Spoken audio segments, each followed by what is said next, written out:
Sir, Delhi में अत्याचार उत्पीड़न की घटनाएं अमूमन हुआ नहीं करती थी, लेकिन पिछले दिनों लगातार बहुत सारी घटना में देखने को मिली। दिल्ली में 12 आरक्षित विधायक हैं और वो आम आदमी पार्टी के हैं। उसमें से एक मंत्री भी हैं। तो आमतौर पे आम आदमी पार्टी कहती है कि दिल्ली की पुलिस हमारे नेतृत्व में नहीं है, हमारे कंट्रोल में नहीं है। तो एक तरह से वो पल्ला झाड़ लेते हैं सीधे तौर पे। तो इन मुद्दों पर आपका क्या स्टैंड है कि आम आदमी पार्टी को क्या और भूमिका निभानी चाहिए? क्योंकि जो पूना पैक्ट की वजह से जो आरक्षण मिला है, आरक्षित सीटों पे विधायक वो जीत के गए हैं, तो क्या वो अपनी जिम्मेदारी निभा पा रहे हैं इस मामले में? देखिए, जो मैंने अभी एक घटना मतलब आपको बताई है कि हैदरपुर में बाबा साहब की मूर्ति टूटती है, 12 हमारे विधायक हैं, उसमें एक मंत्री हैं, एक भी वहाँ नहीं जाता। यहाँ पर दिल्ली कैंट में वो जाते हैं, 10 लाख की घोषणा करके आते हैं, 4 लाख रुपए मतलब उनके अकाउंट में ट्रांसफ़र हुए। मेरे पास तो पूरी रिकॉर्ड है उसका। 4 लाख कुछ समथिंग 84,000 रुपये उसके नाम पर ट्रांसफ़र हो रहे हैं। तो यानी एक लड़की की असमत वो 10 लाख पर आंक रहे हैं। और इधर मतलब जो ना तुगलकाबाद में जो तो वहाँ कोई जाता ही नहीं है। तो इस तरह से देखने के लिए मिल रहा है कि भाई वो लोग अपना सिर्फ पल्ला झाड़ रहे हैं, मगर वो जो कानूनी प्रक्रिया है उसके तहत भी आदमी की मदद की जा सकती है। या सरकार, वो तो बहुत धरने प्रदर्शन लगाने में मास्टर हैं कि भाई उन्होंने तो धरना प्रदर्शन करके यहाँ ड्रामा करके मतलब सरकार अपनी बना ली। तो गरीबों के लिए कभी वो क्यों नहीं रोड पर आते? गरीबों के लिए उनके विधायक क्यों नहीं आके मतलब धरना प्रदर्शन करते? या केजरीवाल क्यों नहीं आके बैठते कि भाई मतलब ना मैं गरीबों के हक के लिए ये लड़ाई लड़ूंगा, और ये जो अन्याय अत्याचार हो रहा है मेरी सरकार में हो रहा है तो मैं उसके खिलाफ मतलब जो ना मैं भी मतलब केंद्रीय सरकार को यहाँ धमकाने का काम करूँगा। तो जब उनके ऊपर पड़ती है तो केंद्र की सरकार को धमकाने के लिए मतलब वो यहाँ के राज्यपाल के यहाँ अंदर जाके बैठ के धरना देने का काम करते हैं। मगर जब गरीबों पड़ती है तो उनको ख्याल नहीं आता। तो इससे ये अंतर साफ देखने के लिए मिलता है कि उससे अपना पल्ला झाड़ रहे हैं और अपनी सरकार चला रहे हैं। ये बीजेपी और कांग्रेस और आम पार्टी सब लोग एक हैं, ये नूरा कुश्ती लड़ रहे हैं। इन्होंने अपना अपना हिस्सा बांट लिया और गरीबों को सिर्फ मूर्ख बनाने का काम करे। झुग्गी वाले लोग कल भी झुग्गी में रह रहे थे, जे कॉलोनी में रहने वाले आज भी वही उनका जो मकान है जो सरकार ने देने का काम किया उनको आज भी मतलब ना मालिकाना अधिकार नहीं मिला। तो सिर्फ बोर्ड लेने के नाम पर तो ये मतलब उनको ड्रामा दिखाते हैं, मगर जब काम करने का तो फिर पल्ला झाड़ लेते हैं। मुद्दे तो सर आपने सारे वाजिब बताए हैं। आप इन मुद्दों पे क्या घेरने वाले हैं आगे चल के आम आदमी पार्टी को? क्योंकि आम आदमी पार्टी को बहुत फ्री हैंड मिला हुआ है दिल्ली में, ये तो आप मानेंगे ही, क्योंकि बसपा की जो कार्यशैली है वो थोड़ी सी अलग है और कांग्रेस यहाँ पे उतनी सक्रिय नहीं है। तो क्या आप घेरने वाले हैं इन मुद्दे पे आगे चल के? ऐसा कुछ आंदोलन का कुछ प्रारूप है आपके पास? देखिए, हम लोगों ने प्लान बना लिया। अगले महीने या अगले महीने हम लोग एक हफ्ते का प्लान बनाने का काम कर रहे हैं और पूरी दिल्ली के अंदर हम लोग जो सबसे पहले हम झुग्गी झोपड़ी को टारगेट बनाएंगे। जो यहाँ पर लगभग 1600 झुग्गी कैंप हैं, तो झुग्गी के लोगों को इन्होंने सबसे ज़्यादा उधर वोट देने का काम किया, गरीब लोगों ने। और हम उनसे ये जाके बताने का काम करेंगे कि हमारी नेता की जब मुख्यमंत्री बनी तो वहाँ हमारी नेता ने 2 कमरे का मकान, latrine, bathroom, kitchen free of cost देने का काम किया। और वहाँ गरीबों को 150 गज का प्लॉट भी देने का काम किया। तो और उनका मालिकाना अधिकार साथ दिया। तो इससे यदि आप लोग अपनी सरकारें बनाते हैं तो बीएसपी का तो ये पहले से नारा कि जहाँ झोपड़ा वहीं मकान, बीएसपी का ये पैगाम।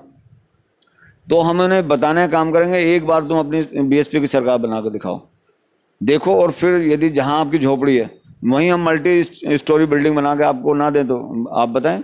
और जो आपको ये पानी की बात कर रहे हैं, जो आपको ये बिजली की बात कर रहे हैं, जब हम लोगों ने ये फ्लैट बना के दिए और हाईवे रोड पे बना के दिए हैं मानवर कांशीराम शहरी विकास योजना के तहत, तो आप देखेंगे वहीं पानी की टंकी लगाई गई है, वहीं स्कूल का प्रावधान किया गया है, वहीं मतलब जो ना बिजली का ट्रांसफार्मर लगाया है। वो सारी चीज़ उनको फैसिलिटी बनाकर हाईवे रोड पर बहन जी ने मतलब बसाने का काम किया है। एक यहाँ मतलब नंदग्राम बहन जी ने बनाया था, आप डाबर चौक है इधर गाजियाबाद के अंदर, तो वहाँ की झुग्गी कैंप थी, उसको जब हटाया कि जब नंदग्राम पहले बना दिया उसके अंदर, वहाँ से उन लोगों को वहाँ शिफ्ट किया। तो हमारे काम करने की शैली में मतलब जो ना और इनके काम करने की शैली में अंतर है। हम लोगों को जाकर जागरूक करने का काम करेंगे। अपनी टीम हम लोगों ने बना रहे हैं। हम लोग नौजवानों को जोड़ने के लिए इधर हम लोगों ने अपने एक साथी को अनिल सागर को लगाने का काम किया है। और हम लोगों ने संगठन अपना पूरा इस समय बनाने में हम लोग लगे हैं। और जल्दी मतलब शायद 30 तारीख को हमारी समीक्षा है, तो उसमें आकाश आनंद जी भी आएंगे, उस संगठन की समीक्षा भी लेंगे। और सब लोगों को हम लोग काम देने का काम हम लोगों ने किया है और सब लोगों का काम बांट दिया है। तो हम इन मुद्दे पे जो इन लोगों ने अभी तक मूर्ख बनाने का जो इन्होंने एजेंडा पेश किया था यहाँ पर कि हम लोग ये चीज़ आपको मुहैया कराएंगे, मगर देखने के लिए मिलता है कि कल भी वहीं खड़े थे, आज भी वहीं खड़े हैं। हाँ भाई, ये तो ज़रूर मैं देखता हूँ कि भाई केजरीवाल को पहले खांसी आती थी, वो मफलर बांध के घूमता था, आजकल उसकी खांसी भी दूर है और मतलब उसके चेहरे पर तेज आ गया। पर गरीब कल भी वहीं मतलब अपनी गरीबी की ज़िंदगी जी रहा था, झुग्गी झोपड़ी बसर करता था, आज भी वहीं बसर कर रहा है।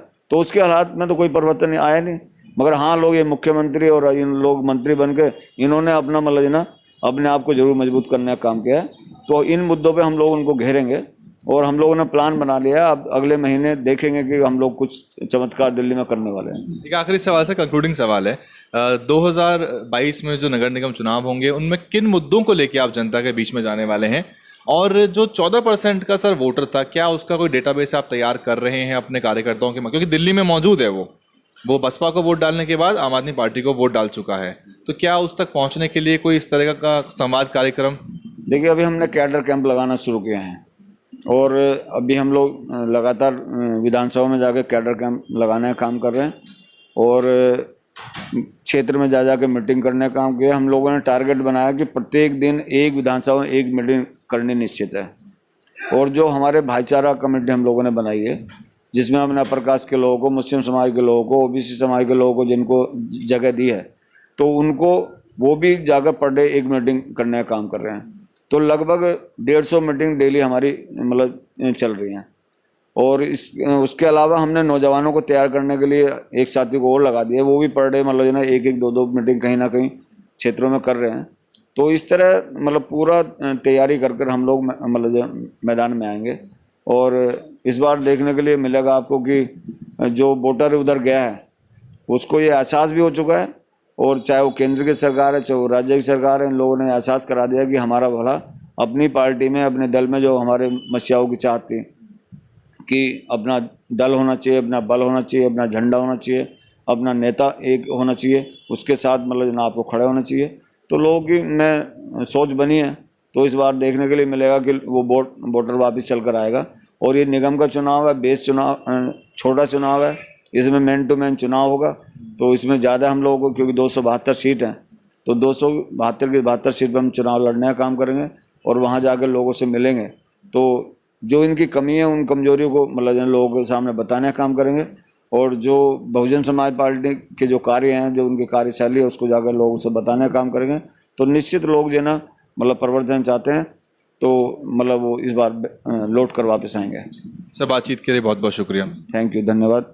तो आप सुन रहे थे माननीय सीपी सिंह जी को, दिल्ली प्रदेश के प्रभारी हैं, हरियाणा का भी कार्यभार संभालते हैं। 2022 में नगर निगम के चुनाव हैं और आम आदमी पार्टी पूरी ताकत से मैदान में उतरेगी। हालांकि जो एक पिछले दिनों उपचुनाव हुए थे उसमें चौहान बांगर का एक वार्ड था जो कि चिंता का सबब हो सकता है आम आदमी पार्टी के लिए। कांग्रेस को एकमुश्त मुसलमानों का वोट वहां गया है।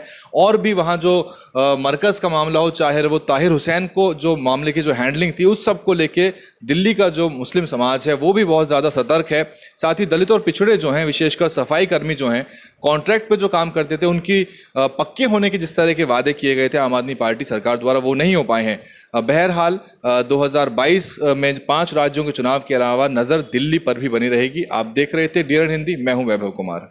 बहुजन सत्ता के संघर्ष को जारी रखने के लिए DNN हिंदी को आर्थिक सहयोग की जरूरत है।